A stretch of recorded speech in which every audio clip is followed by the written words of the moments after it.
안녕하세요. 저는 이제 40 초반이 된 여자입니다. 답답한 마음에 저와 비슷한 상황에 처한 분들의 사연을 들으며 대리위안으로 삼아볼까 하는 중 도저히 답답한 마음이 가시지 않아 저도 이렇게 사연을 보내봅니다. 10년 전에 결혼 생활 동안 청춘을 다 바친 것도 모자라 제 배 아파 낳은 하나뿐인 제 아들까지 빼앗길 위기에 놓였었거든요. 남편을 만났던 10년 전 33살이었던 저는 초등학교 선생님으로 어느 자리에 나가든 아버님과 어머님들의 호시탐탐한 며느리감으로 욕심을 내던 나름 결혼시장에서 총망받는 신부감이 있었어요. 초등학교 선생님이라며 몇 학년 저학년과 고학년의 초등학교 2학년 담임 맡고 있어요. 아이고, 한참 손이 많이 갈 애들이네. 그런 애들을 가르치는 거면 나중에 결혼해서 애 하나는 훌륭하게 기억해 줄 거야. 다들 저의 직업을 들으면 저를 며느리로 눈여겨보시던 어르신들은 물론 선자리에 나오는 남자들까지 하나같이 눈빛을 맞추면서 애 하나는 잘 키우겠다고 하며 아직 한 번도 애를 낳아본 적이 없는 저에게 말끝마다 애는 육가를 돌리며 노래처럼 반복하는데 정말 이건 뭐 어쩌라는 건지? 그런 논리라면 경찰이랑 결혼하면 그 집에 절대 도둑이 들어오지 않겠죠? 소방관이 결혼하면 대대선수. 그 집은 화재가 나지 않는다고 하던가요? 아무리 결혼의 목적 중 하나가 이세라고 하지만 하나같이 저를 평생 함께할 가족이자 반려자가 아닌 엄마이자 아내로서의 역할을 충실히 해야 한다고 생각해요. 이행해줄 관리자를 뽑는 일은 매우 별로였어요. 그럼에도 불구하고 독실한 권사님께서 우리 어머니는 제 결혼에 대한 희망을 버리지 못하셨어요. 20대 중후반이 되던 해의 기점으로 주마다 이어지던 모임은 제 나이가 커짐에 따라 횟수가 줄어들었고 어렵게 잡아온 소중한 자리마저도 상대방에게 1시간 채 안 되어서 보내야 했고 집으로 돌아오는 나를 보시자마자 이게 안 된다 생각하셨는지 결국 우리 엄마는 마지막 비장의 카드를 꺼내서 말씀하셨어요. 이 선생님께서 여기 앉아보시게. 엄마야, 왜 또 그렇게 불러? 무슨 말하려고 하는 거 아무 말 말고 앉으세요. 이렇게 집에 있는 것들은 다 알아서 잘하고 만난다는데 너는 남자친구 하나도 없어. 짱이 무엇인지를 궁금해해 선지 않겠어요. 인사만 하고 나왔는데 나보고 보모 면접을 봤다더라. 존경하는 사람들도 예민하게 관찰된다고. 사소한 일부터 잘 챙겨주기 시작하니까. 그렇게 뭘 더 듣고 있어? 엄마가 나를 그렇게 키웠다던데. 아이고. 말도 못한다고 해서 인력이 무엇이냐. 아무것도 몰라. 우리 집 정말 쳐도 혀며 앉아서 볼 수밖에 없다면서. 포기하는 것을 외우는 우리 어머니는 믿음 생활 속에서 모든 관계를 마지막 한 방울까지 압착해서 마지막 선교의 자리를 저에게 준다. 집에서 쫓겨날 위기를 마주한 나는 마지막 단어에 초점을 맞춰 눈을 감기로 했다. 얼굴을 비추면서 떠난 입장을 내리기로 결심했다. 약속한 5성급 호텔 라운지로 들어간 그곳에는 목이 고통을 주에 깊게 정돈된 남자 한 명이 있었습니다. 나는 도하며 갇혀 입은 만큼이나 인상도 너무 매력적이다. 그렇다고 사람들에게 만만해 보이지 않게 어렵다는 적당한 인상을 지니고 있어서 라운지에 들어서는 여자들도 모두 주변을 두리번거리며 힐끔거리는 눈빛들을 뿜뿜하는 것을 볼 수 있었습니다. 나이 차이를 느끼지 못할 만큼 깔끔하게 관리된 외모와 세대 차이를 느끼지 못할 정도로 세련되고 적절한 위트를 지니고 있어 대화를 나누는 모습까지 제 상상력을 자극했고 그만큼 높은 평가를 받게 되었습니다. 한 분은 직업이 초등학교 교사라고 들었는데 힘들지 않느냐고 했습니다. 아무래도 천반지축인 아이들을 보살피는 것은 쉬운 일이 아니겠죠. 학생들도요. 학생이지만 서로 대화하는 것도 쉽지 않죠. 그래서 더욱 스트레스 관리를 잘해야 돼요. 혹시 좋아하는 취미가 있으세요? 저는 최근에 테니스 배우기 시작했는데 공을 칠 때마다 정말 즐거워요. 날씨도 어떻게 지내고 계세요? 저도 최근에 테니스 배우기 시작했는데 아직은 잘 치지 못해요. 우연히도 같은 취미를 공유하고 있네요. 처음부터 잘하는 사람이 있나요? 시작하는 것이 중요한 거라고 생각해요. 같이 운동하면 좋겠네요. 취미를 공유하는 것만큼 서로 가까워지는 것도 없잖아요. 저희 직업에는 그에게 별로 관심이 없어 보였어요. 오로지 제가 누구인지 궁금해하고 알고 싶어 했어요. 그는 꾸준히 질문을 해왔고 대부분의 질문은 어렵지만요. 그렇게 제 이야기를 자세히 해주시며 30분이 1시간 동안 훌쩍 지나갔고 저녁이 되어 헤어지게 되었습니다. 그 후 얼마 지나지 않아 우리는 다시 만나게 되었고 자연스럽게 연인 관계로 발전했습니다. 그렇게 인사를 드리러 오게 되었는데 듣자 하니 우리보다 나이가 많다는데 일하느라 때를 놓친 것일까요? 원래 제 부모님은 함께 사업을 하셨는데 갑자기 아버지가 돌아가셔서 그 자리를 제가 대신하게 되었습니다. 그래서 결혼할 때를 놓치게 되었고 무엇보다 좋은 여자를 만날 기회가 없었습니다. 아이고, 젊은 나이에 고생했겠네요. 아버님의 말씀을 편하게 하세요. 이제는 가족이 될 시기인데 아들처럼 대해주세요. 아, 그럼 그렇게 할까요? 이렇게 큰 아들이 생기니 좋네요. 그렇게 해요. 우리 집은 저와 여동생만 남아있으니까요. 살갑게 아들처럼 대해달라는 말에 친정아버지는 곤두서 있던 경계태세를 무장해제하며 그가 들고 온 양주를 연거들이키며 금세 남자들 사이에 연대가 생긴 듯 끈끈해 보였어요. 무사히 저희 부모님의 결혼 허락을 받고 저도 시어머니가 될 분께 인사를 드리고자 그의 집을 찾았어요. 상품을 포장하는 비닐회사를 비롯해 대개 사업을 하는 비주인이자 시어머님은 남편이 죽고 흔들리지 않고 사업을 성장시킨 여장부다운 포스가 남다른 것 같았어요. 말이 많지 않지만 한마디 한마디가 무게가 느껴졌죠. 그래서 상견례어 언제 하는 게 좋을지 부모님께 여쭤보고 말해줘요. 예물이나 예단은 따로 준비할 필요 없으니까 신경 쓰지 말고요. 혼수도 웬만한 건 신혼집에 다 준비해 둘 거라고 했어요. 구비되어 있으니 특별히 할 것도 없습니다. 환경이 바뀌는 만큼 잠은 설칠 수 있으니까 침대 정도만 맞은 걸로 드리면 될 거예요. 신경 써주셔서 감사합니다. 어머님은 8살이나 많은 만큼 그 시간 동안 읽어둔 것들이니 부담 갖지 않아요. 그리고 초등학교 선생님이라고 들었는데 둘이 따로 이세 계획은 있나요? 시어머님의 이세 질문에 역시 올게 왔구나 생각했어요. 예비 남편도 나이가 나이지만 저도 이제 곧 30대 중반을 바라보고 있었고 이제는 노산을 의미하기도 하기에 어쩌면 당연한 질문이었어요. 아직 구체적으로 계획한 것은 없습니다. 그렇구나. 집안일하면서 내주만 하는 사람도 아니고 거의 사회생활하는 사람인데 둘이 따로 계획한 거 아니면요? 진행해왔습니다. 요즘 젊은이들은 무사히 아버지와 함께 버진로드를 걸은 뒤 남편과 손을 잡았습니다. 언니와 시어머님은 물론 카리스마와 쿨함을 겸비한 멋진 분들이셨죠. 결혼 전에 우리가 상상했던 이상향, 연륜과 자본의 바탕이 된 마음의 여유 덕분에 흔한 말싸움 없이 일사천리로 결혼을 준비할 수 있었고 결혼 후 1년도 채 되지 않아 임신하게 되었습니다. 나는 보모 취급을 받을 생각은 없었지만 화가 치솟을 정도로 기분이 상해 있었어요. 그러나 아이가 임신에 대한 압박이 없어서 마음이 편안했나 봐요. 그래서 자연스럽게 임신하게 됐어요. 갑자기 찾아온 선물에 놀라지 않았다면 거짓말 같겠지만 더 지체하기 전에 아이가 찾아와줘서 다행이에요. 병원에서 임신 사실을 확인하자마자 남편에게 알리고 싶었어요. 입맛이 간질간질하던 병원을 나와서 즉시 남편에게 전화했어요. 여보, 놀라지 말고 들어봐. 우리 아이가 생겼어. 아, 아니. 너무 놀라서 그랬어. 축하해. 남편의 반응은 내가 생각한 것과 정반대였어요. 너무 기뻐서 펄쩍펄쩍 뛰며 어쩔 줄 몰랐어요. 편한 느낌을 받으려 하다가 아니었죠. 갑자기 들은 소식에는 놀랐을 거라 생각했지만 놀란다고 말할 만큼 침착하고 차분했습니다. 남편의 퇴근을 기다리며 과일 한 가방을 안고 얼굴을 가리고 정도였죠. 남편은 낮에 전화를 받고 처음 겪는 일에 많이 놀라워했다고 했습니다. 그래서 기뻤지만 감사한 마음을 제대로 표현하지 못해 미안하다고 싹싹 빌었죠. 이 정도까지 하는데 마음이 풀리지 않고 홀가분한 여자가 있을 수 있다는 생각이 들었습니다.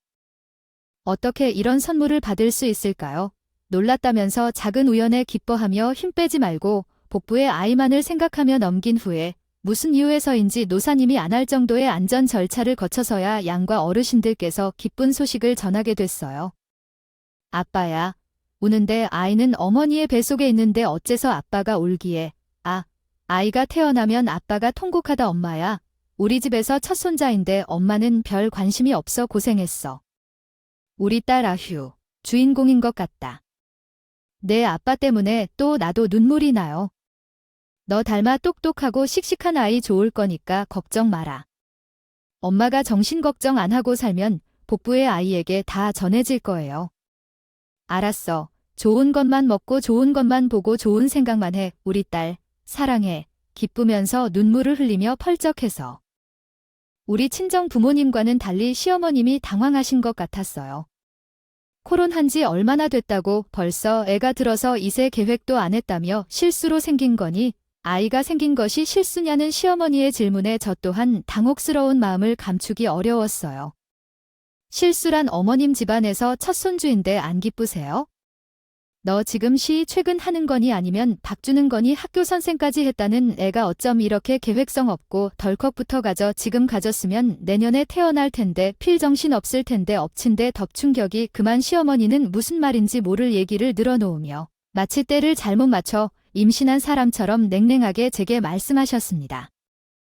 되어진 바람에 이미 빈정부림이 상해 있는 상황에서는 남편에게 서운함을 토로할 수밖에 없었어요. 여보, 어머님이 너무 하신다고 생각하시는 거 아니에요? 왜 이렇게 되었는지 말해줄래요? 무슨 일이 있었어요? 아니요, 오늘 전화로 임신 소식 알려드렸는데 글쎄요? 실수로 애가 생긴 거 아니냐고 물으시는 거 있죠. 어떻게 그런 말씀을 하실 수가 있어요? 아이가 태어나는 것만큼 큰 일이 어디 있나요? 왜 하필 내년에 태어나냐고 하시는데 당신 회사에 무슨 일이 있어요? 요새 회사 상황이 안 좋아서 그러셔요. 그래서 걱정스러운 마음이신 거예요. 더 좋은 환경을 물려주고 싶은 게 부모 마음이잖아요. 그래서 할머니로서 책임감을 느끼시는 것 같아요. 너무 마음 쓰지 마세요. 아무리 회사 사정이 안 좋다 해도 그런 거죠. 남편이 설명해도 이미 돌아선 마음은 풀리지 않았어요. 그렇게 시간은 흘러 건강한 사내아이가 태어났고 그러자 시어머님의 태도가 바뀌기 시작했어요. 어쩜 애가 이렇게 늠름하니 벌써부터 기굴이 장대한 게 대성하게 얼른 커서 이 할미와 할미 사업들 다 가져가렴. 내가 믿고 맡길 사람은 이제 너뿐이구나.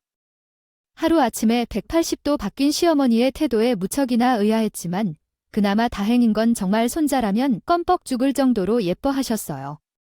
손자에게 이것저것 물려줄 생각으로 좋은 것만 먹이고 귀한 것만 해주려고 하시는 것이 옆에서도 보이더군요. 애가 태어나고도 천덕꾸러기 취급을 받지 않을까 우려했던 것과 관련이 있는 것인데요. 집안에는 유일무이한 외동아들이 있습니다.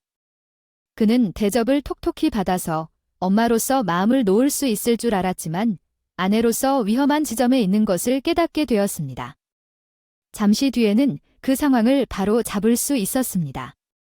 시어머니는 세심한 분은 아니었지만 공과 사에는 분명하고 문제를 간단하게 해결하는 전형적인 사업가 마인드를 갖춘 분이었습니다. 반면에 남편은 시어머니와 비교하면 우유부단하고 사업에는 많이 여린 사람이었습니다. 따라서 거래처 사장들과의 관계는 어려운 시어머니를 대신하여 어려운 문제가 생기면 남편을 찾았으며 그럴 때마다 좋은 것이 좋은 것이다 라며 시어머니를 모면해서 사정을 살피고 버텨왔습니다. 이런 가운데 시어머니는 자신 곁에서 오랫동안 사업을 성공시키고 있었습니다. 남편의 노력을 인정하고 믿어 관리해줬던 6개 사업체 중에서 몸집이 가장 큰 비닐 포장 상자를 제작하는 사업을 남편에게 물려주었지만 남편이 경영하면서 매출이 점점 줄어들어 이제는 가격 경쟁에 밀려 문을 닫을 위기에 처해 있었습니다. 이 사실을 뒤늦게 알게 된 시어머니는 자신이 지금까지 의지해왔던 사업을 어떻게 이렇게 허망하게 망가뜨릴 수 있느냐며 남편에게 화를 내셨습니다.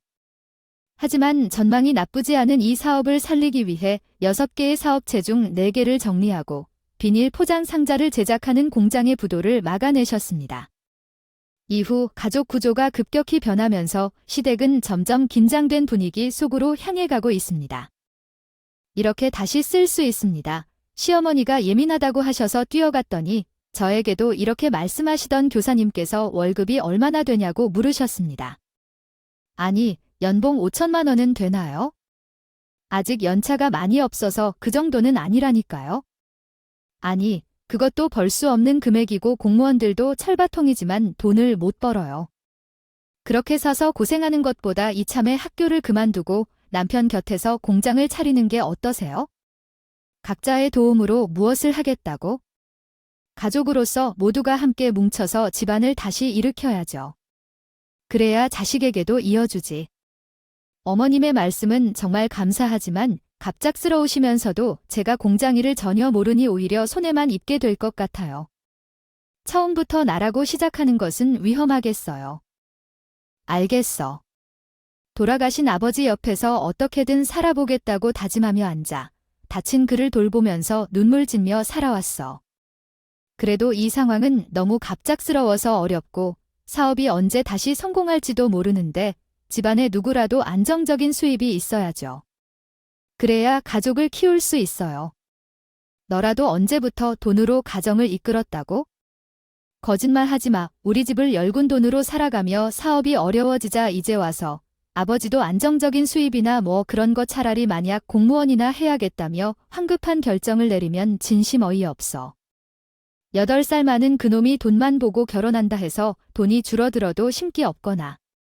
나는 알아. 나도 몰랐겠지.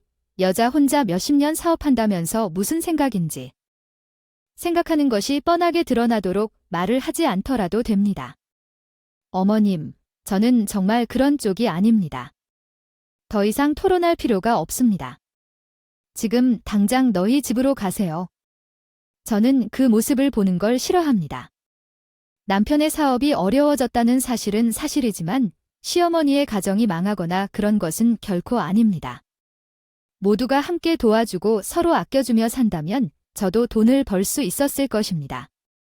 그러나 시어머님이 다르게 생각하신 듯합니다. 아마도 아들의 무능함으로 인해 사업이 어려워진 것을 보고 답답하고 서운해했던 모양인 것 같습니다. 제가 그 마음을 이해할 수 있었어요.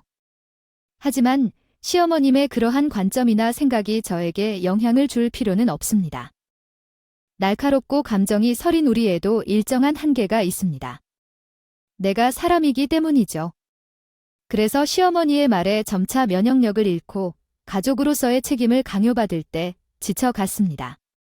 끝으로 그런 상황이 터지게 된 거예요. 시어머니는 이런 때에 결정력을 갖고 집중할 필요가 있다고 말했지만 낮은 임금이지만 안정적인 월급을 받는 나의 노력은 무시당했고 대신 소액으로 벌어들일 바 없는 돈이라도 번대놓고 남편에게 일하러 나가라고 성화했죠. 그때마다 당신이라도 나중을 준비할 수 있게 고정소득원이 되어야 한다고 주장하는 것은 단지 끝없이 뻔뻔한 이야기였습니다. 시어머니는 나도 무슨 성공을 거둘지 모르는 사업을 위해 희생할 생각이 없는 며느리를 떠나기를 원했습니다.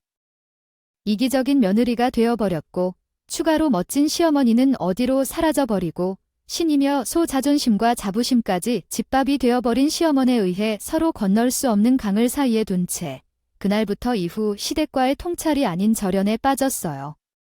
그럼에도 불구하고 시간은 부드럽게 흘러가고 그 사이에 변화가 있다면 어느새 우리 아들은 내년 초등학교 입학을 앞둔 어린이로 성장하고 있습니다. 또한 일상적으로 존폐 위기에 처해 있던 남편의 회사는 불행 중 다행으로 택배 사업 등의 성과를 거뒀으며 이를 통해 우리 남편의 회사도 함께 위기를 극복할 수 있게 되었습니다. 하지만 여전히 시어머니와 제 사이에는 쌀쌀한 분위기가 사그라들기는 어려웠고 이러한 고난 갈등 때문에 시어머니는 제 성에 차에 보살피던 손자를 다 내려놓기로 했습니다. 보지도 못한 채 가끔 남편을 통해 소식을 전해드릴 뿐이었죠.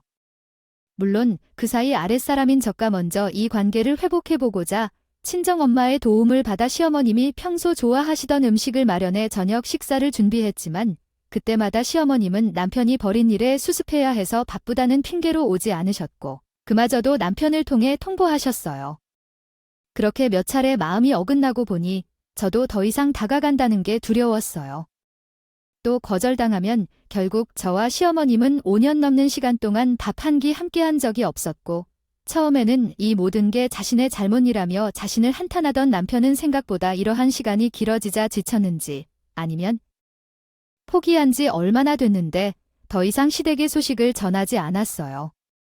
그런데 어느 날 방문했는데 늦었어요. 하더니 고품 하나를 안기는 게 아니겠어요.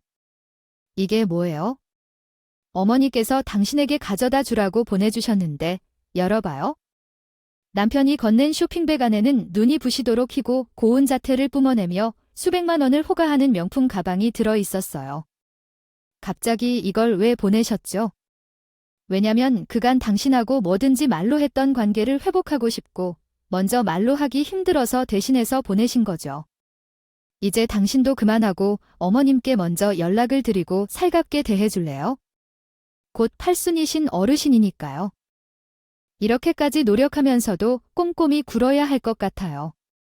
이제 우리가 잘 될 수 있도록 그렇게 말씀하신다면 당신이 먼저 연락해 주시고 얼굴이라도 비춰주세요. 정말 생각하지도 못한 어머님의 선물에 놀란 마음도 잠시 전에 느꼈던 서운함이 파도처럼 일어나서 눈물이 쏟아지더군요. 어쩌면 지난 시간 동안 시어머님의 냉담한 태도로부터 인정받고 싶은 마음과 함께 다시 가족으로서 완전해지고 싶은 마음, 그리고 관계를 회복하고 싶은 마음과 함께 여러 가지 복잡한 감정이 눈물로 표현되었다는 느낌이었어요. 그래서 저는 그 끝없이 흘러나오는 눈물을 닦아내면서 그 서운한 마음도 깨끗이 정리하고 다시 어머님과의 관계를 새롭게 만들어 보기로 결심했어요. 명품 가방을 주시는 것이 아니라 할 수 없나 해서라도 전화 한 통만 주셔도 지금과 같은 마음을 갖고 있었을 거예요. 그렇다고 본다면 아들이 태어난 후 제 역할을 충분히 하지 못했기 때문에 할머니의 자리를 없애버렸던 것은 아닌지 혼자 자책해왔습니다. 종종 자책을 하기도 했죠. 어느 날 아들이 왜 할머니가 한 명밖에 없는지 물을 때 그 이후로 가끔씩 남편과 아들만 따라 보내긴 했지만 어른들 사이의 관계에 대해 민감해졌는지 왜 엄마는 할머니 집에 같이 가지 않느냐고 이를 삼키며 물어볼 때가 많았습니다. 그때마다 이름을 붙일 수 없는 죄책감과 유사한 감정을 없앨 길을 찾을 수 없었습니다. 아들께서는 새 옷을 사서 시어머님이 주신 가방에 담아드리고 나섰습니다. 명품 가방이 없었던 것은 아니지만 시어머님이 주신 고가의 가방은 더욱 빛났고 아름다웠습니다. 가죽 때문에 흠집이 생길까 걱정되어서 맛이 그물 물건을 담을 때 부담이 되었어요. 그래서 정말 시아님다는 것을 보여주기 위한 용도로만 생각하고 차에 실지도 않고 더스트백에 들어있는 상태 그대로 자동차 뒷좌석에 넣어두고 시댁으로 향했어요. 아들도 저와 함께 시댁에 방문하는 건 거의 처음이라서 적극적이었어요. 상황이 신이 나는지 차에 앉아 콧노래를 흥얼거리더라고요. 엄마, 할머니가 좋아하는 노래 불러줄게 라고 말했다. 할머니가 너무 좋아하실 텐데 그러면 엄마도 좋아하실 거야. 엄마는 내 엄마니까 아들은 저를 걱정하지 말라며 안심시켜 주려는 듯이 혼자 연습하고 있었습니다. 쫑알쫑알 울리는데 어쩌나 그 모습이 짠하던 어린이가 가지고 있던 근심과 걱정을 생각하니 미안함이 들었다. 그렇게 시어머니 집에 있는 아파트 주차장에 도착해 시어머니가 주신 가방에 내 짐을 옮겨 담기 위해 가방을 열어봤다. 가방 안에는 작은 카드 봉투가 한 개 있었는데 설마 시어머님이 손편지까지 적어두신 건가 싶어 떨리는 마음으로 들어가기 전에 확인하게 되어 다행이라는 안도의 한숨을 쉬었다. 그리고 카드를 열어봤다. 그러나 봉투 안 현실은 제가 상상했던 것과 전혀 다르게 나타났는데 누가 봐도 웨딩드레스를 연상시키는 청첩장이 들어있었고 그 안에는 수줍은 미소를 지은 새로운 신부와 신랑의 사진이 담겨 있었다. 저는 시어머님이 실수로 넣으신 것인가 싶어 천천히 청첩장을 갰다. 살펴보던 중 나디의 이름을 발견하게 되었어요. 그것이 곧 제 남편의 이름이었죠. 그때 나는 순간 모르는 사이에 허하고 놀라 소리를 지르게 되었어요. 어떻게든 다시 집어넣고 싶어서 한 손으로 입을 막았고 다행히도 제 순발력 덕분에 아들에게 놀란 모습을 들키지 않을 수 있었어요. 심장이 너무 뛰어서 갈비뼈를 뚫고 나올 것 같은 걱정을 가지고 천천히 읽어내렸어요. 결혼식은 다음 주였는데 모든 게 제대로 맞아 떨어지는 것 같았어요. 어느 날 남편이 저녁 식사를 하다 모르는 전화를 받아 의아했지만 받았어요. 여보세요. 어디신가요? 부동산이에요. 잠시만요. 예상치 못한 전화가 왔다. 남편이 급하게 식탁에서 일어나 거실로 들어갔다가 잠시 후 통화를 끝내고 다시 자리에 앉았다. 부동산에 어떤 일이 있어요? 어디에 투자하려고? 아, 별거 아니에요. 그냥 누가 뭔가 알아봐 달라고 해서 부탁한 건데 까먹고 있었지? 뭐예요? 계속 식사하세요. 남편은 당황한 듯 말을 돌렸고 그 이후에는 소식이 없어서 그런가 싶었다. 그때 한 번은 술을 잘 마시지 않는 사람이 술에 취해 들어왔는데 뭐가 그리 좋은지 해볼등스러운 웃음을 지으며 금세 울먹이며 옷도 걸치지 않고 소파에 눕혀 잠에 빠졌다. 남편은 계속 중얼거렸으니 무슨 말을 하려고 하는 건지 귀를 기울여 보니 앞에는 소리가 잘 들리지 않았지만 뒤에서 분명히 아빠가 있다는 것을 알게 되었다. 아버지가 미안하다고 말씀하셨는데 잠결에 눈물이 맺힌 적이 있었어요. 그 모습을 보면서 우리 앞에 들려야만 할 것만 같은 이름이 있었어요.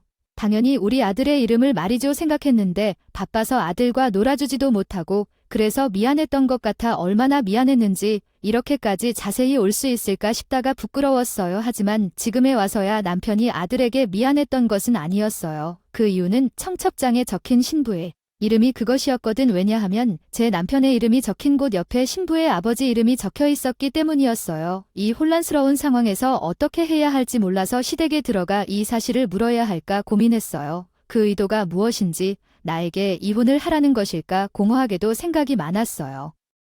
쳤어요. 그러던 중 공동 현관문에 나오는 한 모녀가 눈에 띄었어요. 여자의 촉이 발동된 것이었죠. 그럴 때 있잖아요. 화가 머리 끝까지 치밀어 올라 아무것도 안 보일 정도로 눈이 돌아버린 상태인데 그때 마침하고 온 정신이 집중되어 이목을 사로잡는 그 무엇. 그게 바로 그 모녀였어요. 한눈에 봐도 저보다 살쯤 많아 보이는 여자. 옆에 100m 밖에서도 보이는 저와 같은 가방을 메고 새 신부 남편의 숨겨진 딸이었어요. 저는 아들에게 험한 꼴에 보일 수 없어 태블릿 PC에 영상을 켜놓은 후 숨을 고른 채 잠시 보고 있으라며 엄마가 저기 친구가 있어서 사하고 오겠다고 해서 주신 가방을 들고 모녀를 향해 뚜벅뚜벅 걸어갔어요. 그러자 나이든 여자가 저를 보고 마치 기다렸다는 듯 옅은 미소를 지었다. 지으며 제 눈을 피하지 않고도 정면으로 응시하는 게 아니겠어요. 이 노인 예상한 대로 했네. 그쪽에는 노인의 며느리가 맞죠? 제가 그 짓을 만드는 건 어떻게 하셨죠? 그 가방은 내가 고른 거거든요. 기다렸어요. 내 자리에는 대체 어떤 사람이 들어와 앉았는지 많이 궁금했거든요. 그래서 이렇게라도 안 하면 평생 그게 누구의 자리를 뺏은 건지도 모르고 희낙락을 누리면서 살까 봐 알려주고 싶었어요. 뭐라고요? 자리를 빼서 그쪽 말은 지금 내 자리가 그쪽 자리였다 뭐 그런 말이라도 하고 싶은 거예요. 밀어 말하자면 다 그쪽 노인이 자기 욕심을 채우겠다고 당신같이 아무것도 모르는 무고한 사람을 희생시켰다고 해야 할까요? 모든 것을 알고 있다는 듯이 갑자기 제 곁으로 다가와 한 손으로 입을 가린 채 제 귀까지 속삭였어요. 가방 이쁘네요. 내가 선물했다고 생각해요. 결국 끝끝내 잡고 있던 이성의 끈을 넣은 대신에 그 여자의 머리카락을 휘감아 잡았고 몸싸움으로 번져 결국 경비원까지 와서 말렸지만 소용이 없었어요. 그러더니 경비원 분이 그 여자를 알아냈는지 몇 인사하며 너희 아니냐면서 시댁에 전화를 걸었고 기분이 좋을 시어머니가 내려오게 되면서 싸움은 일단 끝났어요. 시어머님이 어떻게 이 둘이 서로 알아차릴 수 있느냐 눈앞에 벌어진 믿을 수 없는 상황에 기뻐하신 것 같았고요. 저는 시어머니를 따라 그 여자의 정치에 대해 논의하고 있었어요. 시어머님이 한참을 이야기를 계속하셨고 결국 저에게 청첩장을 꺼내 보여주시라고 했어요. 처음부터 쟤를 속이려는 의도가 없었다며 미안하다고 말씀하시다가 어떻게 된 일인지 이야기를 시작했어요. 그때서야 그 여자는 남편이 대학교 시절 군대에 가기 전 만났던 여자친구이며 부모 없이 뒤늦게 고아로 과정을 거쳐왔다는 것을 이야기했어요. 시어머님의 반대로 인해 군대에 가기 직전에 헤어지게 되었고 그 후 서로의 삶을 살아가고 있던 중 어느 날 시어머님에게 그 여자의 전화가 걸려왔습니다. 그 전화를 통해 그 여자는 남편과 헤어진 후 남편의 아이를 임신했다는 사실을 밝히며 어려운 처지를 알려주었고 최근에 어머니가 돌아가셨다고 하였습니다. 키면 될지 모른다는 생각에 학교도 그만둬버리고 잠을 자버린 적도 있었어요. 그렇게 시간이 흘러 남편과 결혼을 준비하던 해에 그녀의 전화 한 통으로 모든 사실을 알게 된 시어머님이라 어떻게든 아들의 결혼을 성사시키겠다 하셔서 결국 남편에게도 이 사실을 전하지 않았죠. 남편이 이 사실을 알게 되었을 때는 이미 우리가 결혼을 하고 임신을 한 상태였어요. 시어머님은 갑자기 생긴 손녀 때문에 골치를 썩고 있던 차에 또 다른 손주가 생겨 그것도 엄마가 다른 손주라 그냥 기쁘다고만 할 수 없었겠죠. 결국 시어머님은 그 여자에게 그동안 못 준 양육비까지 내어주겠다며 매달 1,000만 원씩 지급할 것을 당부하였고 남편을 대신하여 상의를 다 알렸습니다. 어머니는 모르는 사이에 나이든 여우처럼 그 여자의 간섭에 굳게 넘어져 버린 것이에요. 시어머니가 없는 듯이 살고 있는 것처럼 정말이지 어느 눈에도 띄지 말라는 의미였지만 그 여자는 양육비를 시작으로 남편의 동정심과 연을 자극하기 시작했고 절에 들어간 그때부터 남편을 만나게 유혹하려 하더니 결국 청첩장에 이름까지 박아넣는 성공을 거둔 것이었어요. 저는 이 사실들을 알게 된 후 가가 정신을 차리고 집으로 돌아왔고 잠든 아들을 확인한 후 조용히 남편을 불러 핸드폰을 달라고 요청했어요. 남편은 이미 시어머님을 통해 상황을 전달받았는지 순순히 핸드폰을 건네주었고 저는 남편 명의로 된 개인 통장부터 법인 통장 내역까지 샅샅이 살펴본 끝에 우리 결혼 생활 동안 그 여자에게 수십억 원을 호가하는 돈이 전해졌다는 사실 외에도 광교 신도시에 50평이 넘는 아파트까지 마련했던 사실을 알았어요. 게다가 최근 시집가는 딸 아들의 신까지 마련해줬던 사실까지 알게 되자 정신이 아슬아슬해졌어요. 그는 조용히 서류 한 장을 내일까지 작성하라는 말과 함께 남편의 시골로 내쫓아버렸어요. 서류 봉투 안에는 이혼 서류가 들어있었고 이를 보게 된 시어머니는 손자를 배려해서 결코 안 되는 일이라며 단호한 태도를 보여주었어요. 나글나글하게 이혼 서류에 도장을 찍지 않으면 어떻게 될지 안내를 받았어요. 이러한 일이 계속되면 아마 앞으로 손자의 얼굴에 그렇게 끔찍하게 생각하시는 게 참 어려우실 거예요. 그리고 어머님이 그 회사법인의 통장을 목숨처럼 생각하시는데 그 여자에게 포르쉐 값도 나갔다더라고요. 아마 세무조사도 시작될 것 같아요. 시어머니는 그때서야 꼬리를 내리더니 그렇게 철통방어를 하던 의원이 서류를 깔끔하게 작성해 주셨고 저는 집과 재산의 절반 이상을 물론 아들 낳은 덕분에 그 여자의 곱절이 넘는 양육비를 받으면서 이혼을 해야 했어요. 남편은 결국 시댁으로 들어가야 했고 후에 들려오는 이야기를 듣니 굳이 이런 난치 기운이 없었던 지경이라고요. 살면서 배운 적 없는 그 여자 때문에 집안이 펑비 박살 났다고 생각하신 시어머님은 남편에게 만약 다시 그 여자를 만나면 회사 대표 자리든 뭐든 다 가져가겠다고 하셨다네요. 남은 남자입니다. 사절이 없었다. 이제라도 지구 많던 5 여자 때문에 시발할게. 그렇게 생각되면 온전한 남편 일산 그는 결국 미천한 기치들 못해 여자와 사이저머니의 응청을 가만시한 남는 있는 없는 재산이 모두 뺏기게 머라이해 쫓겨나 있던 채 그 여자의 아파트에서 쫓겨나게 되었다. 최초에는 어쩌면 여전히 태시해주는 사람 출목이라고 바라던 그 여자는 몇 달이 지날지라도 풀트어 봉화직근을 닥쳐나지 않는 앞으로 날저 모습에 팍지고는 차에 있다가 지시던 사육비 때문에 중텐파이가 슬얼해질 준비나 끊는 않는 시에는 뭐든지 뺏기게 대한 해류다고 생각했었다. 남은 여자는 남녀를 쫓아내었고 결국 전화번호도 가은 채 그 여자는 시어머니에게 연락을 하도록 딸과 함께 숨어버렸다고 하더군요. 결역 누구든 빠도 누군가의 남간 제될 수 없이 다시 없다고 어린다. 시댁으로 돌아가야 했고 냉정한 시어머니는 아들의 모습도 보기 싫어하여 여전히 대표직을 되돌려주지 않은 채 사업에 전념하고 계셨다. 다시 나타난 여장부 진두를 이끌고 있던 내 모습을 그녀는 고마워하지 않았다. 비싼 명품 백은 그녀가 가방 없이 평생을 지냈을지도 모른다는 감사함을 느끼게 해주었다. 나는 이제 그 집안일을 완전히 끊고 아들과 둘이 잘 지내기로 하였다. 이야기를 들어주셔서 감사합니다. 오늘도 저희 채널을 방문해 주셔서 감사합니다.